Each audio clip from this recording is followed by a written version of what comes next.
সকালবেলা ঘুম থেকে উঠে ছাদে আসলাম আর দেখছি আমার ছাদের যেই কমলা গাছটা আছে সেটার মধ্যে একদম গাছ ভর্তি ফুল এসেছে। আর এই ফুলগুলোর কিন্তু মিষ্টি একটা ঘ্রাণ আছে।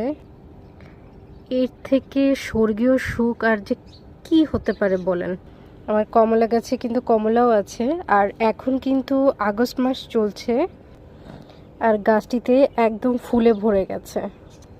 এই কমলা গাছ কিভাবে আসলে টবের মধ্যে লাগায়, কিভাবে পরিচর্যা করবেন, কিভাবে প্রচুর কমলা পাবেন, এগুলো নিয়ে কিন্তু আমার চ্যানেলে ভিডিও আছে, প্রয়োজনে কিন্তু দেখে নিতে পারেন।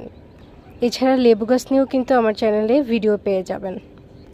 সেক্ষেত্রে আমার চ্যানেলে যান, চ্যানেল থেকে প্লেলিস্টে যান, সেখানে কমলা গাছ বা লেবু গাছ নামে প্লেলিস্ট পেয়ে যাবেন। সেখানে কিন্তু আমার চ্যানেলের সব ভিডিও রয়েছে।